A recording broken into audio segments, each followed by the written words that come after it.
Hello everyone. Today I want to talk to you about seasons and skin and hair. So seasons, as you know, differ from warm to cold, from spring to autumn, monsoons and the winters. कई बार आप confuse होते हैं कि कौन से season में आपको क्या यूज करना है.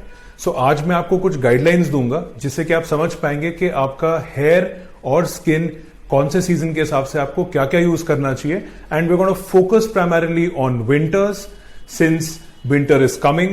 Unfortunately, Game of Thrones is not, but I am going to talk to you about how to take care of your skin and your hair during winters. So let's talk about winter skin care.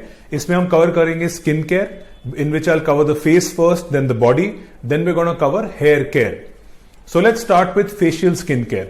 Now summers में आपको मालूम है, जैसा मैंने पहले भी समझाया है, एक्सफोलिएटिव या फोमिंग फेस वॉशेस अच्छे वर्क करते हैं जो ऑयल को भी रिड्यूस करते हैं, ग्राइम को भी रिड्यूस करते हैं.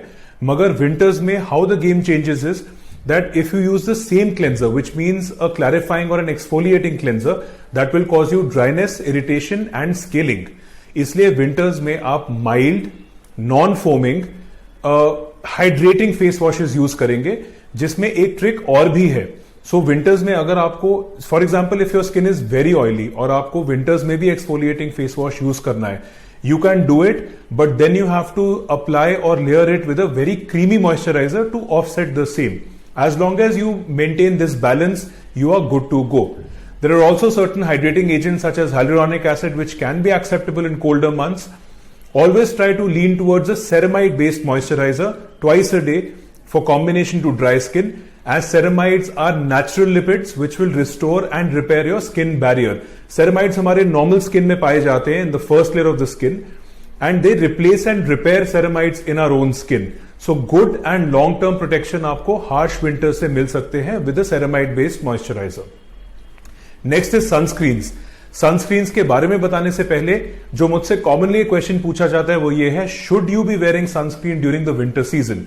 Now if I stretch the question, मेरे पेशेंट्स मुझसे ये भी पूछते हैं कि सनस्क्रीन क्या क्लाउडी डे पे जरूरी है, इंडोर जरूरी है, कार में बैठे हैं या घर पे बैठे हैं, या विंटर सीजन में क्या इन जगहों पे हमें सनस्क्रीन यूज करने की जरूरत है क्योंकि सन तो है नहीं. इसका सबसे इंपॉर्टेंट आंसर है मोस्ट डेफिनेटली यस. ये कंफ्यूजन दूर करने के लिए एक सिंपल तरीके से मैं आपको समझाऊंगा. सो सन में से रेडिएशन आता है जिसे हम लाइट बोलते हैं, विच डैमेजेस योर स्किन. और ये जो लाइट है या रेडिएशन है, this can penetrate clouds, it can penetrate the winter season. Even if it looks gloomy, it still is available in the atmosphere. आपका विंड स्क्रीन, आपके जो घर पे ब्यूटीफुल फ्रेंच विंडोज हैं, all of these can be penetrated by radiation. So इसका simple answer जो मैं लोगों को समझाता हूं वो ये है कि हमारा फोकस हीट से ज्यादा लाइट पे होना चाहिए. जहां पे लाइट ज्यादा है वहां पे आपको यूवी रेडिएशन है, इंफ्रारेड रेडिएशन है, विजिबल लाइट है, वहां पे आपको things like pigmentation, oil control, skin texture, premature ageing, इनके खिलाफ काम करने वाला जो रेडिएशन है उस पे आपको फोकस करना है. Therefore sunscreens are necessary. Skin care research में सबसे ज्यादा ट्रेंडिंग इस समय विजिबल लाइट है, और उसका एक और कंपोनेंट है जिसको हम ब्लू लाइट बोलते हैं, यानी high energy visible light. Basic idea यह है कि जितना लाइट का वेवलेंथ ज्यादा होगा उतना वो डीप पेनिट्रेट करेगा, इसीलिए आपको उसके अगेंस्ट भी प्रोटेक्शन लेना है. So for a good sunscreen look for labels like UVA, UVB, IR यानी इंफ्रारेड, VL यानी विजिबल लाइट. अगर कोई सनस्क्रीन टिंटेड है तो वो ऑटोमेटिकली आपको विजिबल लाइट से प्रोटेक्ट करेगा. So these what I just mentioned, these labels, they are called broad spectrum sunscreens. Also, look for products which are silicone, phthalate, and parabens free. All of you know that. I say that in many videos. And try to look for a pH balanced formulation. Also, how it feels on the skin matters. So, ultra matte sunscreens ना कि हमें protect करते हैं, but they also give the skin a dry finish. So, for those of you with oily skin, आपका face oily, shiny या greasy नहीं लगेगा. So, always opt for matted sunscreens. So, face हो गया, moisturizer sunscreens हो गए. Next, move on to the body. We'll talk about body moisturizers. So winters में हमारा स्किन बैरियर डिसरप्ट होता है because it is dry outside.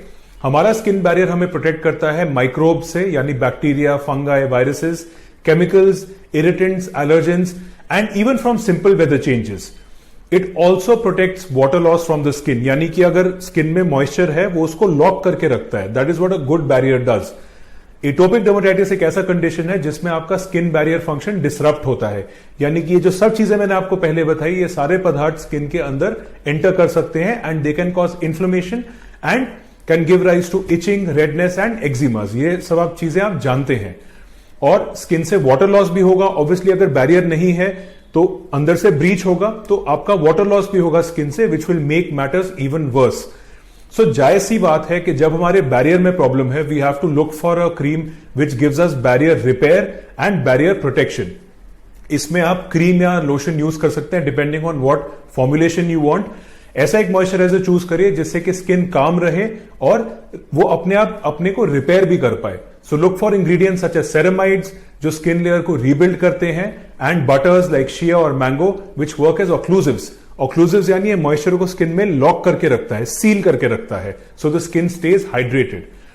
Obviously, as I've told you many times before, since skin pH has a big role to play in irritation, look for a pH balance label on your product. Lastly, हम बात करेंगे winter hair care के बारे में। Now the winter season will be cold and dry. It's very obvious. इस situation में आपके hair dry होंगे और स्कैल्प भी ड्राई होगा। So you have a bad combination of frizzy hair and a flaky scalp. इस टाइम पे static भी बहुत होता है in the atmosphere, so you have to protect yourselves from that also. So सबसे पहले कुछ general measures. Hot water might seem like a very good option, a nice, steamy, comforting bath in the winters, but it's very bad for the hair. So please use lukewarm water because hot water will strip the hair of its moisture. Avoid any kind of hairstyling procedures for the winters because A, it will not be as effective, and B, it can damage the hair even more. So, अगर आप एक ऐसे area में है जहां पे winters के साथ साथ हाई ऑल्टीट्यूड भी है, आई एम अज्यूमिंग वहां पे विंड स्पीड भी ज्यादा होगा। So if it's too windy, try to create a physical protection also, यानी कि अ हैट, अ बैंडाना और मंकी कैप और even a balaclava, but try to use some kind of protection between you and gusty winds. यहां पे hair care के मामले में आप एक माइल्ड या डेली यूज या मॉइस्चराइजिंग शैम्पू यूज करेंगे, but with a heavier condition, that to at least 2 times a week. Once a week, I would also urge you to go in for a deep conditioning mask, which may or may not contain ceramides and pea protein. Yani you wash less with mild products and condition more with creamier hydrating masks or conditioners. That is a dictum for winter hair care, ladies and gentlemen. अगर आपको dandruff है, you obviously need to continue dandruff control shampoos, but look for milder ingredients. Look for shampoos which are less harsh than others. So for antifungal ingredients, look for pyroxanolone, itch control and anti-inflammatory agents like zinc pyrithione, you know about this, and oil control agents like tea tree oil. These would make up a good shampoo for you to use during the winter season. Do condition after every clarifying shampoo. I've told you that millions of times before. So with that, we've covered the face, we've covered the skin, we've covered the body, and we've covered the hair. I hope आप सबने इस video से कुछ अच्छे tips लिए हैं on how to manage skin and hair during the winter season. I'm going to be back soon with more videos like these. Until then, please take care of your skin and hair. Goodbye.